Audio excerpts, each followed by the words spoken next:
Hello and welcome to the Arash Markazi Show, presented by the Sporting Tribune on the Mightier 1090 ESPN Radio in Southern California, 98.5 The Bet in Las Vegas, and the Hawaii Sports Radio Network, 95.1 FM and AM 760 in Hawaii. And once again, thoughts and prayers to all of our friends in Hawaii. We're thinking about you. And listen, I cannot tell you how much you've been in our thoughts and our prayers. So we're very blessed to be on the air in Hawaii.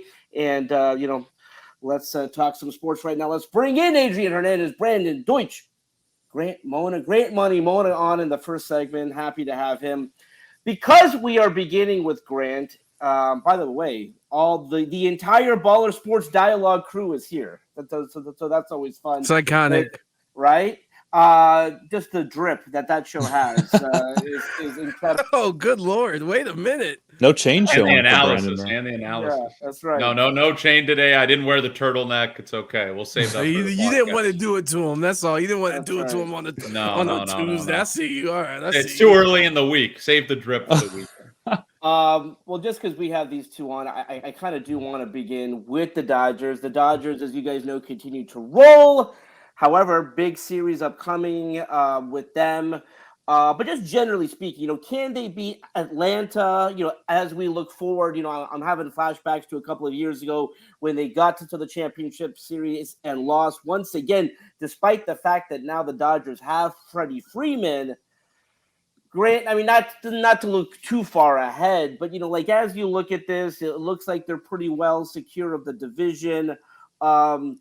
Looking at those two teams, the Dodgers and the Braves, do you believe, and by the way, a lot of questions with Walker Buehler perhaps coming back, and we did in the season.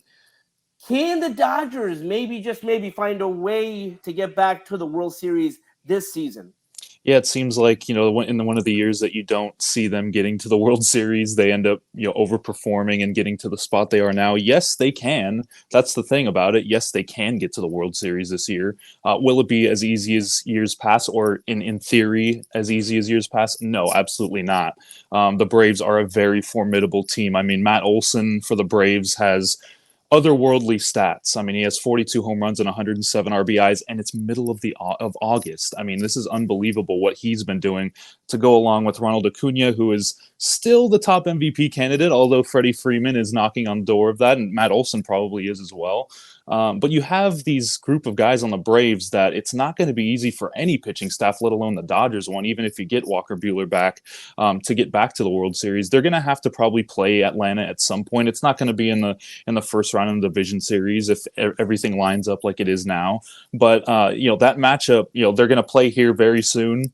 So that's going to be kind of a good test, a litmus test of where the Dodgers are at. Yes, you're getting Walker Buehler back at some point. I think they should hold off a little bit longer. People were saying early September.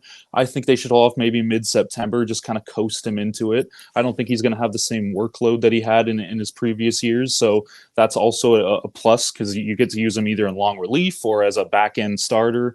You're getting Blake Trinan back. JD Martinez has been up and down on the IL. We don't know what his status is, but by all accounts, all of the new additions have been excellent. I mean, Kike Hernandez has an over 300 batting average.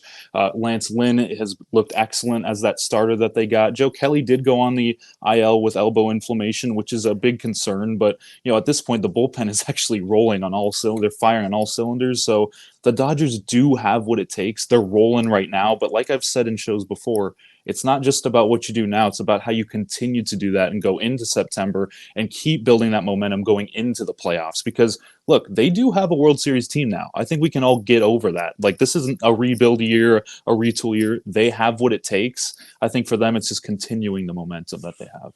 And I wanted to bring this up, too, because it kind of seems like the Braves are similar to the Dodgers last year and the year previous, right? Like this juggernaut that perhaps the bats go cold.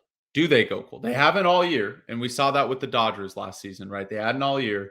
They got cold when it mattered most, right? Like, could this be a similar situation with the Braves? That's why playoff baseball is so different. Because if you come in at the right time, like if the Cubs even get super hot at the right time, they could beat the Braves. Like, you don't know. They just took a series against them. That's what I love about baseball. Like in the American League, if Seattle keeps winning, they could beat the Astros in the first round. They almost did it last year. They choked, right? But there's so many things that can happen. And I think the Dodgers not being the top dog for once in the National League helps them. It helps them mentally, and I feel like perhaps they could get there this season. Still have a lot. I'm still a little skeptical about Gonsolin, a couple of their starters. The only guys I could rely on right now are Kershaw and Buehler when he gets back, right? Like Urias he was fine a few days ago, but like I don't trust that guy. He's like a 5 ERA this year, Oh, he pitched so good last time though, man. Like 11 Ks, man. Yeah, Days, against a AAA team. Well, Okay. listen, though, there's this notion that, the Dodgers are playing bad teams right now, but good teams beat bad teams. Contending teams in these dog days of August and in the summer, you have to beat these teams that are in front of you. What do you want them to lose to the A's? You want them to lose to all these? No, they're beating them in good fashion as a contender should. So, I understand your notion that they're not playing, great teams, but at least they're performing up to standard. That's all I got to say. They take care of business. There's a lot of teams that don't take care of business when they play like bottom feeder teams, so it's good for the Dodgers. We're not going to mention any names. We're not going to mention teams that struggle against bottom feeder teams when they need victories desperately. Yeah. Well, Grant, because we have you on, we do have to talk about this as well. The whole James Harden saga reached new levels of intrigue on Monday when James Harden, by the way, speaking to a group of children in China. So this was not some kind of a press conference. I think these kids thought that they were going to learn how to play basketball. And then I don't know who gave him the advice. I don't know whether he came up with this idea himself to choose that moment where he's out there I'm assuming trying to promote his brand. Adidas and everything. Adidas. Okay. So he was talking to a group of children in China. And this was his quote. Quote, Daryl Morey is a liar, and I will never be a part of an organization that he's a part of. Let me say that again. Daryl Morey is a liar, and I will never be a part of an organization that he's a part of. Really went scorched earth there. I think obviously he was under the assumption that if he opted into the contract, that the 76ers would help him get traded. What we found out and what Grant had predicted is, I don't know what the trade market looks like for a James Harden at this point. Like, I don't think there's a line of teams out there who want to participate in that. And certainly the Clippers are a team that a lot of value for James Harden. I think that they will gladly take him. I think that they have a package in mind that they would trade him for. But what I think Daryl Morey has figured out is like, I do believe he lied, or I do believe that he's gone back on his word, because I do believe this is what happened. He said, James, listen, if you opt in, we'll trade you. And he's looked at this trade market and said, well, I'm not, that package isn't going to help us. I'm not going to do that. Grant, your thoughts on how this is all playing out? Wow.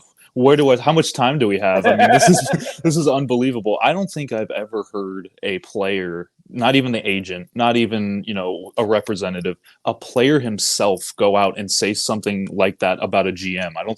You guys know sports and you followed it for a long time. I don't think we've heard this ever.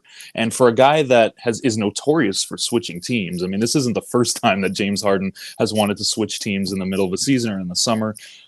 So for me, from the Clippers perspective, I'm saying, wow, this is great. Just get your popcorn, sit back and watch this, because the Clippers were adamant about not trading Terrence Mann. They were adamant about not trading some of their core pieces.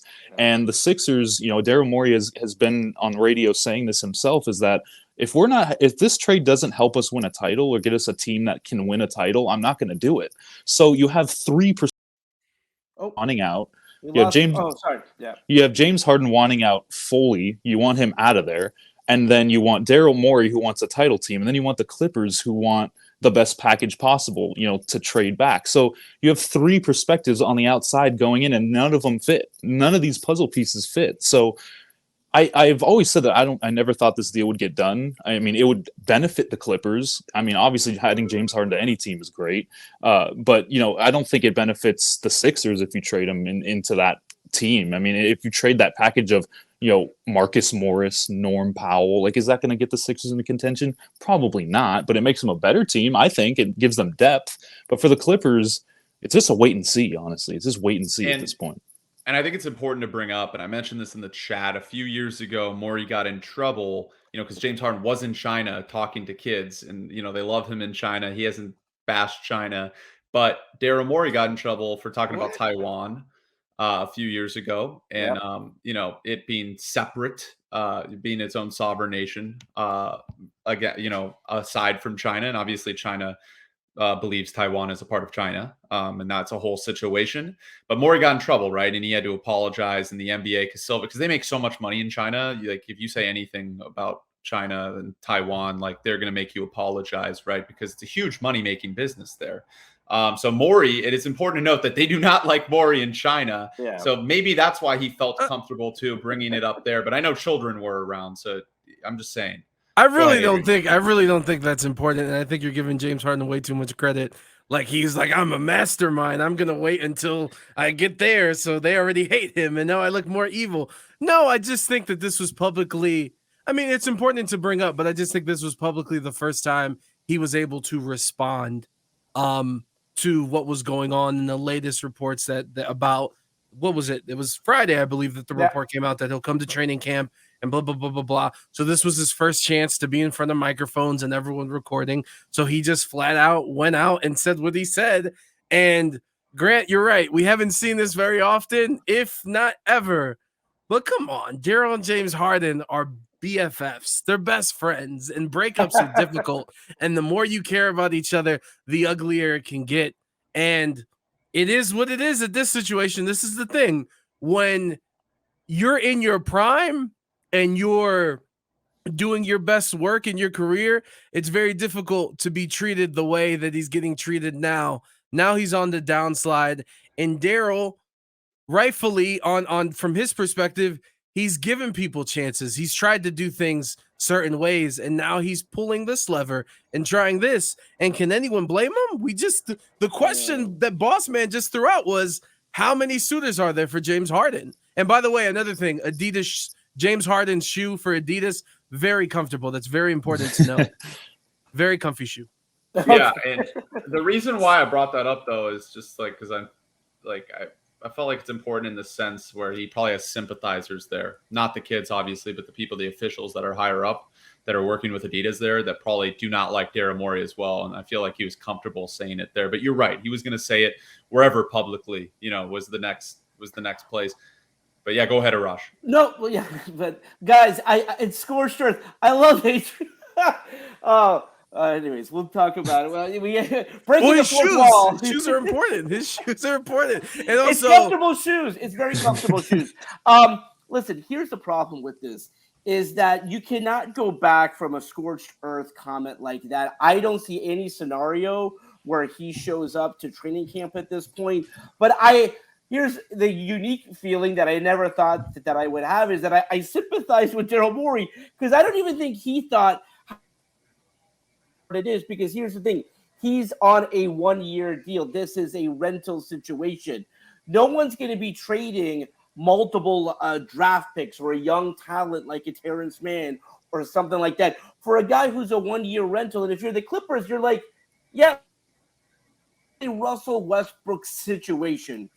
For example, we're not trading for Russell Westbrook, but if he comes to us on the cheap at the end of the season, yes. If he comes to us on the cheap this summer, great. But we're not trading, 2 first-round picks, 2 second-round picks, and Terrence Mann or whatever kind of package that they want. They will take him. They probably have a package in mind that they would do, or I don't know how many teams you have to get involved here to make this deal happen. Because again, I think the Clippers don't need him. I think, Grant, you are very tapped in. What do Clipper fans feel that you've talked to and heard from? I think that the consensus is that this team, as constructed, is not ready to contend for a title. They can't beat Denver. They can't beat Phoenix. Now, you can say that they're stacked, they have depth. If they're healthy, they'll win. I still don't think even when they're healthy, because even when they were healthy last year, they weren't this formidable power that could beat everybody. They had their struggles too. So I think the consensus around Clipper fans is that we need Harden to be a contending team. And there's a lot of people out there saying, well, just trade Terrence Mann, get this over with. I am in the group to where it's like, no, if you're using this new CBA, right? If you're Lawrence Frank and you're saying this new CBA, it's all about, getting under that apron. Why would you bring another big contract in, another veteran that you probably would have to pay again after this year, because Kawhi, Paul George, and James Harden are all going to be free agents after this year anyways. Yeah. You want to stack up on as much young talent and your homegrown guys as possible. So why would you trade away your young homegrown talent for a guy that's going to be gone in a year anyways? So that's in the group that I am, but the consensus is that James Harden would get them over that hump, which I still probably don't think would happen. Ooh, who said that?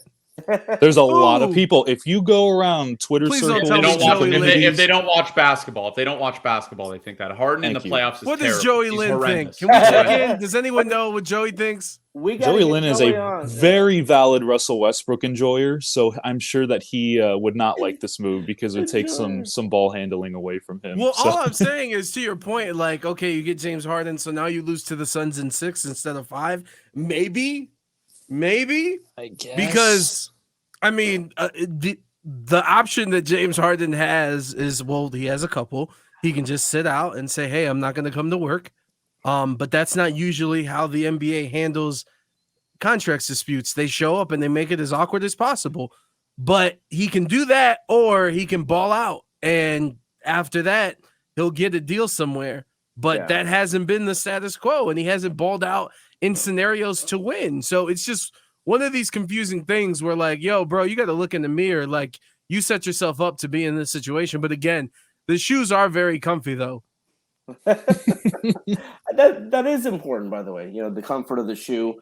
Well, look, here's the thing. I'm a fat guy, right? So as a fat guy, there's shoes that I'm limited when it comes to basketball shoes. I can't wear Kobe's. I can't wear KD's because they're guard shoes. They're very slender. You know what I'm saying? That doesn't work for my flat feet. So LeBron's are like the given because LeBron's a big dude. He's a forward. Yeah. That's what makes the James Harden shoe so unique, because he's a guard, but they're comfy. They got the Adidas foam. That foam is heavenly. So I just really wanted to break that down really quick. I haven't had Hardens. I haven't purchased them in about 2 years, but I bought 2 in a row, and they were good purchases for those that care. Thank you for my time. I love that. Real quick, before we wrap up the first segment here with Grant Mona of the Sporting Tribune. Listen, Grant, I don't want to put focus on the preseason, but you saw the Rams take the field for the first time. No Cooper Kupp, no Matthew Stafford. We do expect both of them to be back for the first game of the season. Did you see anything that gives you some hope? Again, most people do not expect this to be a playoff team. However, if they're healthy, perhaps they have a chance. But Grant, your thoughts on that first preseason game with the Chargers? Yeah, I think for me, I saw a few things, right? I saw their first pick, Steve Avila. He was excellent. He was all the part of what that first pick should have been. He was explosive. He was huge. He had a lot of strength. He was quick. And I think they should just keep him off the field for now. I think we've seen enough from him. I think he's going to be one of those core guys on that offensive line, which was a huge issue. To see a guy that they just drafted in his first game perform that well, I know what you're going to say about, it's a preseason, whatever, but I saw a lot of good things from him. Another thing, Stetson Bennett, there's a lot of questions about him, myself included. I didn't really think that he was going to be anything special in this league. This guy's a proven guy. Look, I've gone back. I've looked at film. I've looked at what he did in his first game. He's quick. He is short. He is quick to get the ball to receivers. He puts the ball in the right pockets. He can maneuver out of pressure. Now, he does have some things to work on. He held onto the ball a little bit too long. He got a few sacks on him. But that's something that you can learn. He's a 25-year-old rookie, and you can see it. He's got poise. He answers questions correctly. He knows the playbook already. He looks like he can just slot in if by any case Matthew Stafford gets hurt, which we saw last year. Yeah. And on the defensive end, that is what is going to concern me. The defensive, there's basically a brand new entire defense, whether that be the inside linebackers, the edge rushers, the cornerbacks. One guy that Rams fans should look for is Trey Tomlinson. That guy looked pretty good. Actually, he was one of the best guys on the defense. So there are a few spots that you can look at and say, okay, there's a bright spot here and there. But I'm going to need to see more of a sample size. Obviously, after one game, it's not going to be that great. So, Damn, Love it. Grant, the sports expert over here. Hey, this Hey, show. I got to cover the Rams, man. He does. He knows a little bit of everything. The one sport that I found out because I was convinced Grant was an expert. I said, Grant, do you want to cover soccer? He's like, that's the one sport that I'm not. But I bet you by You the got end me of there. this You year, got me there. I bet you by the end of this year, Oh yeah. he'll know soccer as well. Grant, you're the best. We'll have you back on later this week. Let's leave it there for now. When we come back, we're switching things up a bit. It's Armani Buckets. We'll be on in the second segment, so we'll come back with him when we come back right here on the Mightier 1090 in Southern California, The Bet in Las Vegas, and the Hawaii Sports Radio Network.